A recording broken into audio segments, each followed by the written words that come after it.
Welcome to Artists in Residences, the Westport Library's virtual artist series. I'm Carol Erger-Fass, exhibit curator at the library. In this episode, Miggs Burrows takes us to the Westport studio of artist Roe Halper. Roe is best known for her social commentary, as well as her studies of movement, which she's expressed over her long career in pen and ink drawings, acrylic paintings, wood carvings, and sculptures. She's the author of 6 books, she's had 31 women's shows, and she's been an art teacher for over 40 years. Roe appeared in Martin West's Years in the Making film, which celebrated late-life creativity of Westport artists all over the age of 70. And here it is, over a decade later, and Roe is still going strong. Not only is she still teaching, although safely outdoors, Roe has been painting, and her canvases show an energy, a deep sense of color, and texture that are ageless. Now let's join Roe in her studio. Well, she'll show us what she's been up to. Well, thank you, Carol. And I'm very pleased to be able to speak with Roe Halper today. I've known Roe for a long time. She's one of Westport's distinguished artists and educators, and her work appears in many collections. And I've often wondered, sometimes when people visit an artist's studio, they will look around in awe and say, is this where the magic happens? So I don't think I've asked any one of our artists this before, but Roe, is this where the magic happens for you? An opportunity to get all of this emotion and creativity that I feel inside of me out in a positive way. And although I've only been in this studio for 50 years, when we built the house, which, by the way, the studio is 2 bedrooms and a bath on the floor plan, and we made it into this big studio, I feel that whenever I've been able to work, even in my early 9x12 room in my tiny little house, the magic did come out of me and onto the canvas or the wood or the paper. And I was fortunate that I could get it out in a positive way.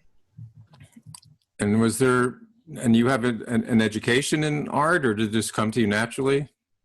Well, from the time I was in 1st grade, I was always taken apart from the group to do pictures. Like in 1st grade, I was the only one in the class that could draw a boy. There were about 7 who could draw a girl. And I was so annoyed. But anyway, I did artwork and posters and that kind of thing all through high school. And then I went to Vassar, and I was deprived of art. I mean, there was one studio course. In fact, in that course, it was the first time I ever drew the human body. And I found out I was really lucky because I was the best in the class. It was something that was inside of me, and I didn't even know I could do it. But I needed to do more art. I wasn't happy unless I did. I transferred to Skidmore College for my last 2 years, and I majored in art education, and I loved it. And I taught high school 1 year in Chappaqua, New York. But after that year, I decided, before I had children, I really would like to do creative work. And maybe I did 5 things that winter, nothing really. Mm-hmm. And of course now I pour out an awful lot all the time. And I'm really fortunate because my goal was to be an artist who could evolve as an artist. I started doing things realistically. I have very little that's realistic really in this room. And I started as a woodcut printer, and I got bored printing. So I did big, low relief wood carvings. And among them were a lot of social commentary, not only on the civil rights movement and anti-war movement, but also on what was going on in Israel in the 1960s. So I did a lot of social commentary. And from that, I went into dance. And I began to go to the dance many times in New York. And I would then add color and big canvases, and I began to really paint large. In the end of the 1980s, I was in China and bought big brushes, which I'll show you later on, that I am now using with acrylic paint, not with ink, but with acrylic paint. And I'm able to do abstract work, because now that I'm 83, it's something that becomes natural. I'm not so interested in my subject anymore, just in getting force out, movement. We'll go back to that. We can't let the comment about social commentary go, and your civil rights interests go by without mentioning one of your very famous collectors, MLK. Do you want to? Didn't Martin? Well, in 1964, right after I gave birth to Jan, Dr. Martin Luther King spoke at Temple Israel, and the rabbi's wife, Sue Rubenstein, asked me to bring over all my social commentary. He was going to have Sabbath dinner at her house, and she wanted him to see what I was doing. So I said, if he wants anything, of course he can have it. So he ended up choosing 3 of the wood carvings I did on Birmingham in 1963, when the blacks, we actually called the Negroes at the time,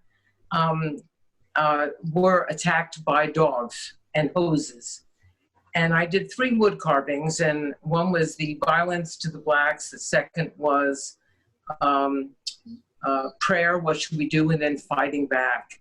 In their case, fighting in a nonviolent way.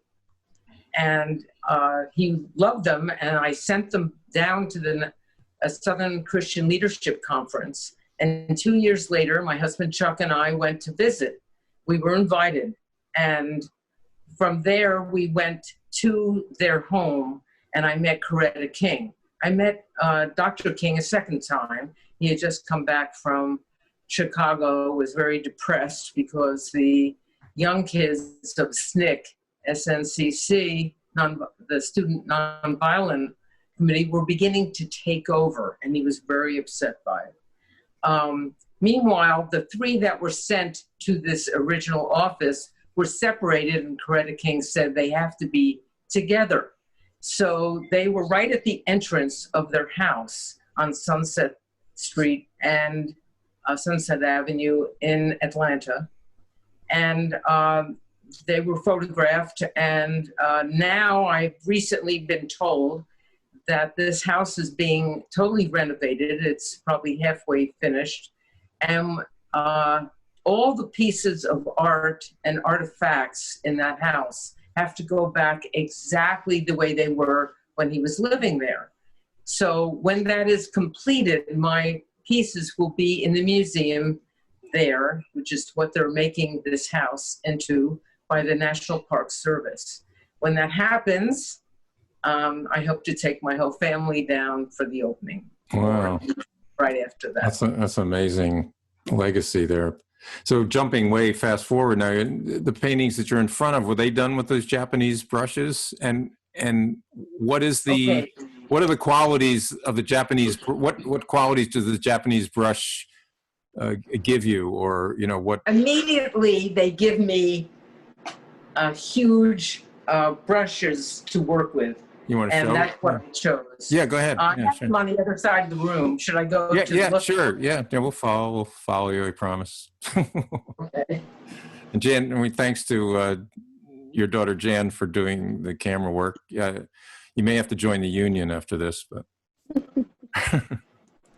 Here are the brushes. I remember being in Shanghai at an antique store, and they had to pull me out of there because we were on a tour. That's the only way you could go in 1987. I was going crazy. I was so excited about such a big brush. So when I came home, I ended up using them to express movement in dance. And not so much dancers at that point, but I guess in the 90s, I went back to doing some dancers. But the whole point is that they loosened me up.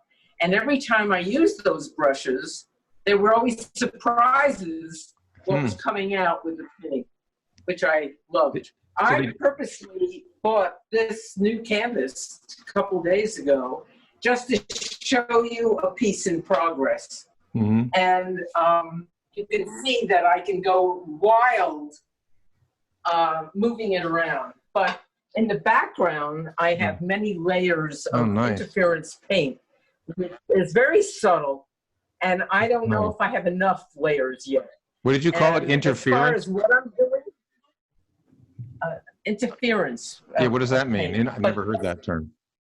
It's a new product that I have been using actually for some years. It does not show up color unless you use it against black. So here, what you're seeing is subtlety, and sometimes it changes color as you move, as you go closer, bend down. Yeah, it's like an overcast sky almost. It has very And I am going to be putting more layers in the background, I feel, but I haven't even begun to add color to this. And why did I use this particular color? I was taking a walk and I saw this color on pine needles that had dried up on the street. And I said, gee, I think I'll use that color to begin with. So I'm using this tan and tissue buff, and then I added some orange. I'm probably going to add some aqua and maybe drip a little. I haven't decided yet what to do. Well, when you make a painting, for me, I put out my energy. Then I have to study it. And then I have to see what does it need? And this needs a lot because I'm only beginning. But it talks to me. It talks back. Half of what I do in a painting is putting it on the canvas, and the other half is what the canvas tells me to do. Does the canvas tell you, I've asked this of other artists, and I'm always fascinated because it's different for everybody. Does the canvas tell you when you're done, or do you agonize over, should I do one more thing? Should I, did too much? That's a great question. When I did low relief wood carving, you knew when it was done, because once you cut out a piece of wood, it's over. Here, it can go on forever. And I don't know, you just have a feeling that it's in balance. It's doing the right thing. I don't know. It's just a feeling. Yeah. Okay. Now, did you study dance yourself? What is your... No, I'm a frustrated dancer. I once remember going as a senior in high school to my English teacher, and I told her, I really love dance. It's like kinetic sculpture. And she said, if it's important enough, it's going to come out in your lifetime. Well, it sure did, but in painting. I thought that was great. My daughter was a dancer, and one of my grandchildren, or maybe a couple. Yeah, well, there's a lot of energy. You convey a lot of energy, and those brushes, maybe you channel that through those big brushes. They look like horse tails. Are they made out of, what are they made? Are they made out of horse They probably are horse tails. Yeah. That's great. And what's this one next to it that's with a little more... Well, this is very different. This patterns. Is an experiment. I went to the Boston Museum of Fine Arts, and we saw a tapestry. There were women artists that were showing their work. And I got fascinated by the tapestry, and this is my interpretation of the tapestry. Oh. And I love, I just thought it would be fun to try something totally different. It's so great to get close to it because you can't appreciate the brush strokes from a distance. But yeah, there's a lot. I once heard a quote of some painter said, "Every brush stroke is a choice." So you're right. That's perfect. So there's not, people look at it and go, oh, you're just random. There's just randomness, but it's deliberate, right? All those little... everything was deliberate. Yeah. And so you're... The part that becomes random is when you use those big brushes, you might get some extra little lines that are part of the interest of the brush itself. And that, I hope, works. Now, this one to the right is one of the series I did from June of 2019 till February of this year, I did 14 paintings, and 12 of them were of this abstract movement, getting it out. The other two were the one I just showed you. And then this one here, I started using some plain verticals and some horizontal in the background, and then doing the abstraction over it. You can see in the background how the interference colors, I've done many layers. Yeah. And they're really subtle. Yeah, it gives it so much depth, and it's just interesting. Is it gold? It almost looks like gold leaves. Is that gold paint? Or well, this, you don't mean this yeah, part? yeah. Well, this is a gold iridescent paint. That's very different. Iridescent is solid, and interference is not. It's just it takes on different moods. Here's interference up here. You can see when it's catching the light. Okay. So people might ask, why? Okay, you have this beautiful, energetic, abstract, and then there's these static, bars of gold. What is that? Just for contrast, or what do you see? How do you see it just playing? I don't know. I just figured in composition it would be very interesting. Yeah. I'm not very interested in design. Ever since I went to Japan and China in '87, I really got interested in design. In fact, one of the interesting thoughts I had when I was in Tokyo and went down the street, and there were all these commercial designs in a language that I did not speak or read. To me, it was just abstractions. So I took from that, I really got interested in other aspects. For instance, they would take a tree and they would cut off some part on the right, but on the left, they would put supports on it. So they'd have this elongated one branch and then the vertical of the tree going up. It was fascinating to me. I was changed after that experience. I'd like to show you some more. Yeah, please. Let's go around here.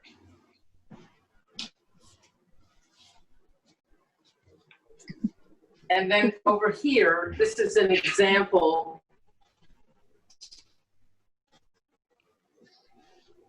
This was one of my experiments that I saw leaves that had fallen on the last fall on the sidewalk, and I photographed them, and then I improvised making this abstract painting. This is not part of the series that I was going to show, that I will be showing, I hope, in the library, of just abstraction. This is definitely from leaves on the sidewalk. They look like rose petals. I mean, it wasn't. Well, they were petals from a red maple, I think. Oh, they were? Okay. Yeah. And then this is just energy, again, with this horizontal stripe in the background. God, I felt so good when I finished this one. Can you work on some artists can, and I'm always baffled because I could never do it. Do you work on several paintings at once, or do you have to do one start to finish and then move on? Yes, I do. I work at least two at once. In fact, what I'm going to do, I bought a second canvas from the one that I just started, and I want to do it in reverse. In other words, a very dark background with a lot of wild stuff on top. Mm-hmm. And then again with the abstractions, we'll just quickly go through. One with a rose fuchsia color, which I'm wearing, which I've seen. And then this one has so many varying tones in it and hues. This might be interesting. Go up close, Jan. Yeah. Oh yeah, no, I love that. Oh, I mean, there's so much detail and I don't know, it's a cliche, the happy accident, like you say, when you're using those big brushes, there's artifacts from the brushes that you. But they're fun. If I don't like the way it comes, I get rid of it. You get rid of acrylic with a wet towel immediately. Yeah. And then this one with blue, which has a lot of lavender coming through. Hmm. And yeah, it's And then great. these dark ones coming up, I did right after my husband passed away. I did that in the beginning of 2018. And one of my friends said to me, you know, it looks like you're putting life on top of death. And Huh. Chuck and I were together for 64 years from high school. And Wow. married 58 years. It's an overwhelming loss. And I'm trying to get all that energy out in a positive So way. I was actually going to I ask did you. 4 of these. I'm sorry, just didn't interrupt, but yeah, you sort of answered it. I was going to say, you know, with crisis or traumatic events in a life, I mean, we're all experiencing COVID thing, but you know, with the loss of your husband, I mean, do you directly channel that into your work, or do you try to put it aside? I guess I did. I even made a book of a passage of life in his memory. When my parents died, I did sculptures. One realistic for my dad, which was like 42 years ago, and my mother about 11 or 12 years ago when she passed away. I did an abstract sculpture. But with Chuck, I did this book, which wasn't intending to show you at this point, but if you would like me to, I would whip through it. But I wanted to show you what I did during COVID. Yeah, why don't you do that we have about 8 minutes left, so why don't we make sure we get to see, All see right. these pieces? Yeah.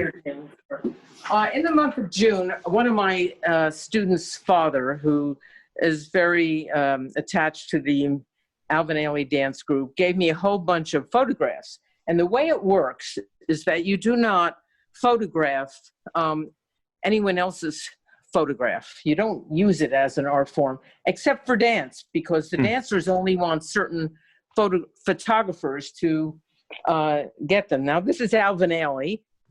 Here he is. The real guy. That's the and real. Then I did this interpretation. Then I made it more abstract until I got to this, which is where I was going. The next one, this is the picture. Yeah. And then we flow it. Wow. So that's fascinating to see the conversion. I But go here too. do you consider these studies, or are they all finished pieces in their own right? They're all finished pieces, but they evolve. They evolve, This is the photograph and I didn't take the male, just the female, until I could get a very interesting abstract form. I think let's move around here. I also was working, Jan will go through this, as you can see the movement. And during the summer, I rarely teach. And if I do, I teach maybe a week during the summer. Normally I teach from after school from September until the beginning of April. And this year I had a student who needed a portfolio. She's a senior. And she needed a portfolio and didn't have time to work till the summer. So I ended up with a class of 5 students with 2 additions that came occasionally. And I worked 6 hours a day, 4 days a week in July, pretty hard for an 83-year-old. And then in August, I worked 3 mornings a week. And since I lost that first week in August due to the tornado, I went into the first week of September. And now what's happening, I have 3 students after school. And as long as Staples doesn't have an outbreak, I will continue. They come in through the back. I have an art table, which I have right outside the art room. And by the way, you're gonna, if you look outside the art room, not only the table there, but this famous tree that I make everyone draw. Oh, that's great. Yeah, beautiful. Red maple, that's the mama for all the red maples on my property. But this last one I thought was pretty interesting. I couldn't find the photograph that I had done it, but it was an Alvin Ailey group. And you know what it is fun. It's just pushing my creative brain to think in a different way. Yeah, but it also illuminates, a lot of people look at abstract art and just think, well, it doesn't mean anything. Where did it come from? And this is not, it shows that there's a thing, there's a substance behind it. There's something real behind it. Right. But how would you, this might be an unfair question. How do you characterize yourself as a teacher are you a drill instructor, like draw? I give them an atmosphere that they are free to express themselves. And many of them have come by to tell me years later, after they're out of college, that, this was the one opportunity they had during their school years to be able to really be free and to be able to express. Because I do a balance of work, starting with design, life drawing, have lots of models. I have at least 2 a year, and they can paint, they can do monoprinting, sculpture, whatever. And I don't know if you wanted to see a couple of pages, if you still have this, of the book that I did in memory of Chuck. Oh, yeah. But it was about a spark of life from darkness. And once you have life, how you have to develop certain skills, and I use primary colors, and then you develop emotions, and then you have a focus. In his case, it was sports, and then this little pink was his work as an advisor, a financial advisor, helping people. In his 40s, he was full blast working. And then in the 50s, the same work, but a different pattern. By the time you get to the 60s, you're more discerning, and but it's still positive. In the 70s, he had retired, but the colors change. But this orange is his creative spirit, and it continued until his death in his early 80s. Wow, that's extraordinary. I mean, it's such the beauty of the continuum of, life stages, phases, whatever they want, passages that you portray. Well, it could be for almost anyone, but I specifically thought of Chuck while I was making it. And it was very hard to do because I've sewn up this book, and you can't do certain pages until the ones before that have dried. So, and it's all impromptu. I did not really think it out. No sketches, no little. It just evolved. Yeah. Well, there's a beauty to that too. And you can't just, the thing is that you bring to it, 60 years of experience to do it. I remember somebody asked John Lennon or something, how long it took him to write a song. And he said, 24 years and 10 minutes. So, I understand that perfectly. And I also want to say that of all my creativity, the most important was being a mother to my children and being able to have a wonderful partnership with Chuck in a marriage. Oh, that's a terrific thing. And well, you raised an incredible camera person. Jan Scalia, thank you. I was just an infant when I met King, Dr. King. So much. Well, we're out of time. Believe it or not, it was an incredible tour and beautiful insights into your work and motivation and everything. And so I can't thank you enough. And thanks again, Jan. It all worked out great. And we'll hand it back to Carol. Okay. Thank you. Thanks very much. Thanks, Ro, for taking us around your studio today. And thanks, Jan, for being such a great camera person. I was particularly thrilled to see those dancer progressions that you've been working on during COVID.